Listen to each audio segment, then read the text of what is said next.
Hey, it's CJ Wilson with DoakTalk. As you guys know, FSU held their first scrimmage of the spring this past Thursday. James Coleman, former FSU fullback, being media group. If you guys haven't if you guys haven't subscribed, make sure you do that right now and like any videos and on the channel as well. He was out there at practice and got some inside scoop on him. Before we get started, DoakTalk is brought to you by DASH.FI. DASH.FI is the modern charge card for digital ad spend. DASH.FI is a business-to-business corporate expense card program that gets you the highest cash back on the market. Most companies rather start you off at 1.5. You want to double that up at DASH.FI with 3%. Tap in if you guys have it. The link for the link is in the link to apply rather is in the description. So James, let's chop it up real quick. Some quick hitters in regards to the spring practice or the first scrimmage rather. A couple things. What are some initial thoughts that cross your mind before we get into some positions specifically?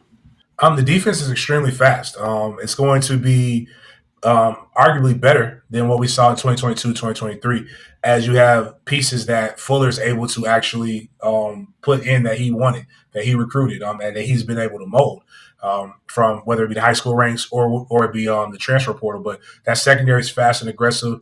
That D-line, though it lacks depth in the interior, is still really, really dominant. And I think the linebacker core is better than what people give it props for. No, I'd like to hear that. That definitely sounds like a good plan. All right, so let's go position by position and tell me some of the thoughts you had. Nothing too crazy, but just some initial thoughts when I mentioned these positions. So let's start with quarterback. I guess before that, overall, like every position group is literally, nobody will probably believe it, but it's probably better than it was the year before. You just don't have that high end value, like that top guy, but from top to bottom, I mean, the rooms are more competitive. In the quarterback room, it obviously starts off with DJU. And DJU is a big, powerful body. I mean, he has an arm that he can throw it. As he learns the offense more, the offense will be a lot more dynamic. But it does go as well as him. Like when you saw him, the offense moved better than it did with Brock. And that's no slight to Brock. It's just DJU. You can see he's a fifth-year senior. You can see Brock is still putting it together. And Luke Kromenhoff nipping at the heels, as well as Jackson, the walk-on quarterback that was a 4-star. I mean, this is, again, probably one of the more talented quarterback rooms that FSU has had, and it's only going to get better when you bring in guys like Tramel Jones. Yeah, you mentioned Jackson, like I said, brought him on as a preferred walk-on. 4-star quarterback, and he was a Elite 11 finalist as well. So a lot of talent within that quarterback room. Like you said, just from a position standpoint, I want to jump around too far, but to kind of piggyback on your point in regards to the higher end talent may not be the same, but the totality of the room is a lot better than years past. Defensive end, for example, you have Jared Verse and Patrick Payton. After that, of course, you had the Gilbert Evans kid from South Carolina. That didn't work out. And, of course, you have Byron Turner last year, pretty much your main backups. You have Turner back, who's bigger, another year in his building program. You bring in MJJ from Georgia. You bring in Oregon State Lolo. We'll call it Lolo. Bring in the Oregon State defensive end, second team All Pac-12. And then, of course, you bring in your guy from West Virginia, who was a hell of a freshman in regards to production, brings another element in regards to size on the edge. So 100%, the rooms overall within the football team is a lot better top to bottom. Let's talk about the running backs room for starters now. You got guys that are a lot more patient than the past. Again, Trey Benson, 4.38, big guy, big running back, very explosive. When he was on, there wasn't anybody better. There's a reason why he's arguably the number one running back on a lot of draft boards. It's very difficult to replace a guy like that. But when you bring in Roy Dale from Alabama, you bring in a guy that again showed patience with his running style. Alabama ran a very powerful type of running game. But today in the scrimmage, the one that really stood out to me was Keziah Holmes. A lot of big runs that he had today. Really good. Cam Davis also stood out today. Sam Singleton did some really, really good things. Again, you've got a lot of big guys that are fast. Like you got your Toa Feely can go. Sam Singleton was a 10-6 in the 100-meter dash type of guy. Roy Dale is it's an embarrassment of riches. How do you get better when you have arguably one of the best running backs in the draft leave? You have one of your primary backups leave to transfer across town, and you have another guy who did pretty good transfer to another FBS program at FAU. Well, you get better by recruiting, and you bring in one of the best running backs in high school. You bring in one of the fastest 400, and that's, again, we're not even talking about Mekhi Danzy, who was one of the fastest high schoolers in the nation, and could arguably be a participant in the 4x4 if he heals up in this summer's Olympics before he even gets a chance to come on campus. Again, it's just it's crazy because I don't want to tell you that, but when I start saying it and what I've seen, it's hard to deny that our running game could potentially be better. Running game could potentially be better, like you said. Trey Benson had a lot, as far as he did a lot for FSU, a lot of supposed to plays, this, that, and other, but it was, some, how can we put it, some patience issues and reading issues in regards to holes. I don't feel like that'll be an issue moving forward for this 2024 season. Tight end room. Let's talk about the tight end room. What you got? Tight end room, again, probably if I had to say, probably the only room that did kind of go backwards a little bit, but that's okay because right now we could really use, which sounds like me and breakfast. I could really use a biscuit, and Marquise Douglas would be amazing right now at Florida State. Understood why he left. Really good blocking tight end. We're going to miss that. You still have things from Kyle Murlock that you're looking for. Big target, 6'7", I believe he's right at 250.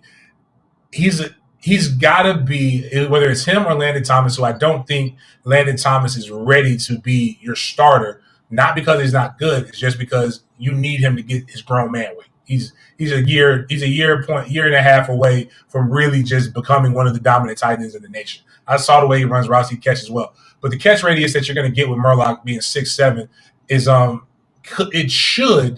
it should help what we lost with Johnny Wilson. But right now it's still inconsistent, and I get it. He's still learning the speed of the game. But I think Murlock and Thomas is a decent combination. Jackson West could be the guy that you move, as you move tight end. You're able to move him around, get him in the flat, be a more bastardized version of what we got with Jaheim Bell. He's not Jaheim Bell. There's no knock on him. Jaheim Bell's a hell of an athlete. But I just think we're not as good at that position as we have been in the past. We got to really attack that in the portal next year, as well as on the high school ranks. Try to go get that young man from Camden County that's committed to Georgia. Can we do it 2 years in a row, flip a tight end from Georgia? Well, I mean, hopefully get landed the ball. Maybe people see that and be like, hey, we need to get these guys. We need to come to Florida State, the new tight end. Yeah, like and subscribe. Offensive line. We spoke about this a little bit off air and things like that. The look of the offensive line is what you want, right? And there's a lot of experience within that room. A lot of snaps being played within the offensive line room. Yeah. So you got guys like Byers coming back. You got TJ Ferguson that just transferred from Alabama, who I haven't said anything about it. But one of the cool things about offensive line is if I ain't saying your name, it means you're probably doing okay. Or you're either doing really, really good if I notice, or you're doing really, really bad. But if nobody says your name, it means more than likely you're good. Maurice Smith is the picture of consistency. Darius Williams is probably the guy that we need the most to be that guy the most. But for the most part, you're going to have juniors and seniors across that offensive line with key guys like I think Lucas Simmons could possibly come in and be a key contributor, but really Armella being that swing guy that could play both guard positions. And that's not excluding Ricky. Was it Ricky Leonard? Richie Leonard, yep. Mm-hmm. Richie Leonard, who's coming from Florida, who gives you a really good athlete that can pull and do some different things. So the way that Florida State's been using their offensive alignment is really almost an NFL mentality. You're going to have 7 to 8 guys that are going to be used consistently throughout the year. So, and everybody else has to just develop. It's an unfortunate thing. I know a lot of people are trying to push for us to be able to get our younger guys in, and that just may not happen for these guys right now. It's the key is to win. And hopefully those guys can remain patient and realize that their year will be next year. But we could really have there's probably 2 or 3 guys on that offensive line that scream draft caliber. I'm not saying number one, like top guys, but that scream we can be in somebody's camp. And I definitely think Ferguson, Williams, and, those 2. And then you kind of look at everybody else and say, hey, if they have the year in which they have, like Byers will be a guy that's just impossible to not kick the tires on. All right, let's talk about the receiver room for a little bit. One of the biggest differences from last year to this year is the team speed. But there's been some concerns about inconsistency with catching. What do you see from the receivers within this first scrimmage? A lot of explosiveness, a lot of hunger, a lot of competition. And you're looking at guys that are maybe like feeling the pressure of, again, one of those similar situations. That's the offensive line. Top heavy with the seniors, and then you skip the juniors and go all the way down to the bottom. Ain't nothing but young guys.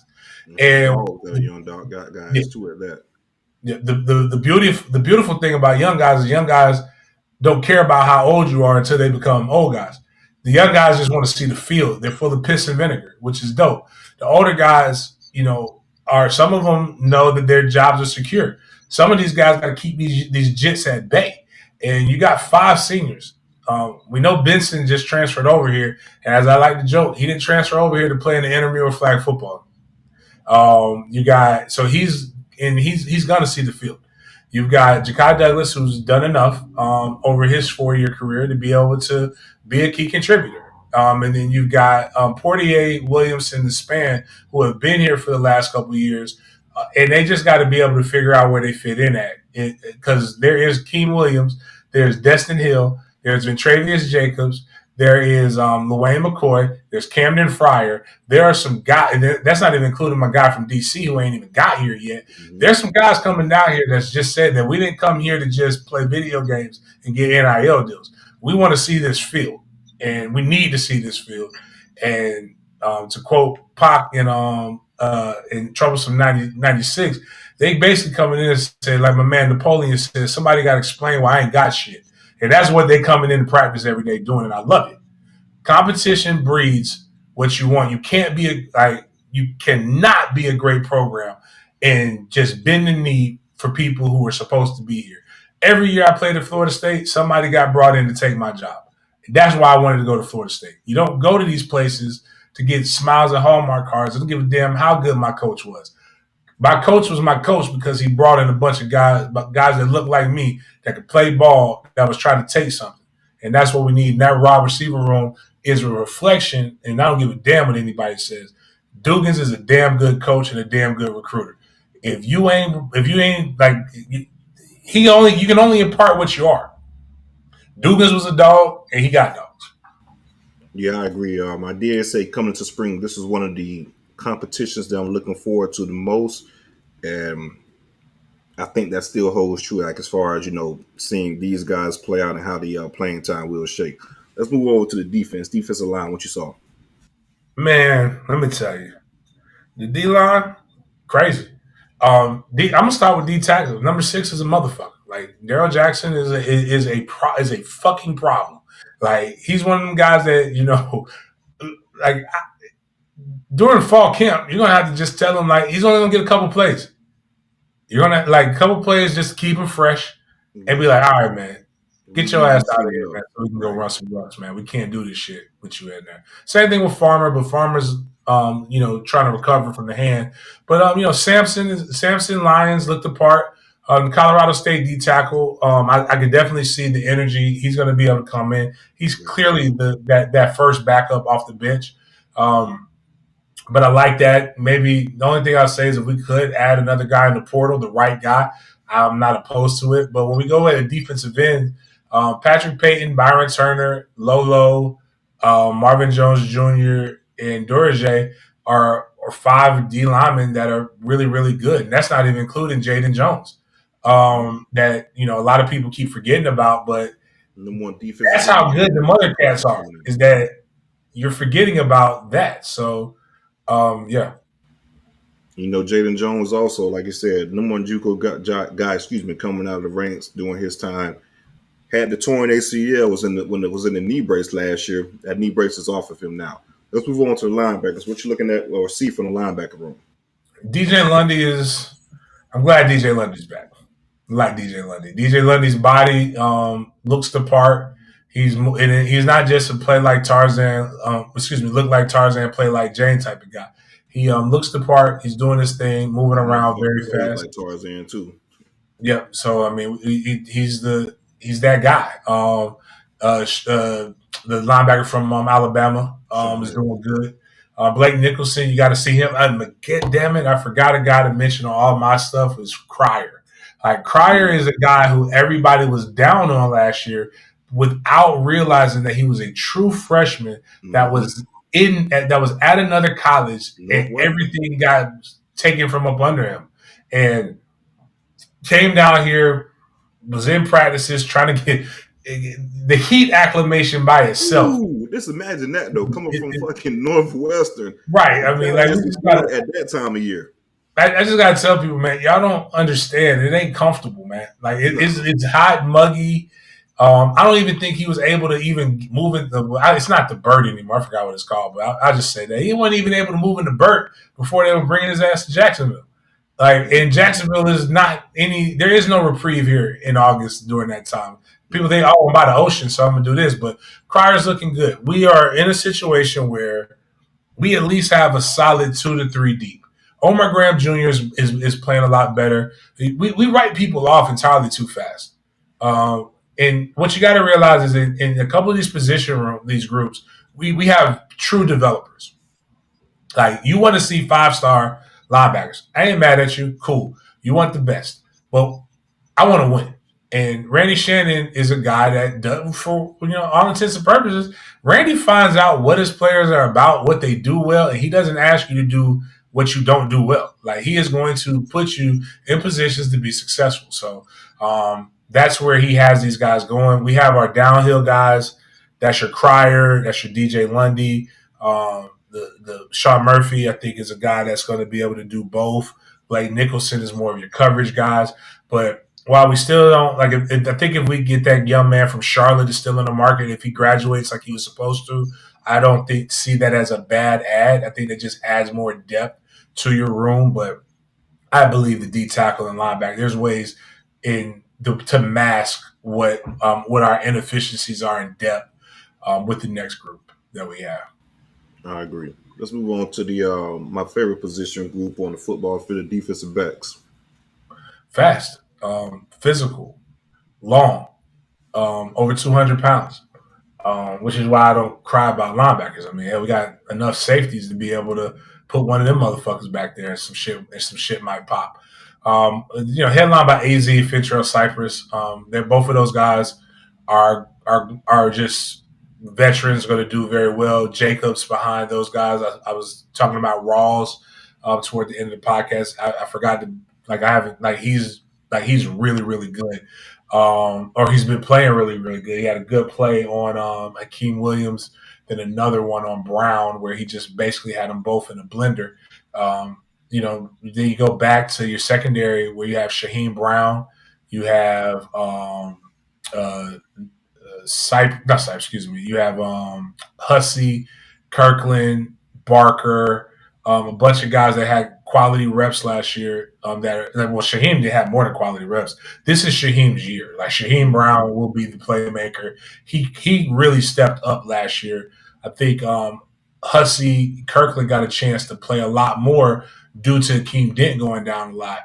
So those guys were able to step up. I always laugh. Like, everybody was saying we were weak in the secondary, in the safety position, and that ended up being one of our strongest suits. That's why I'm not really concerned about the linebacker core and the D tackles, because I know what them guys can do.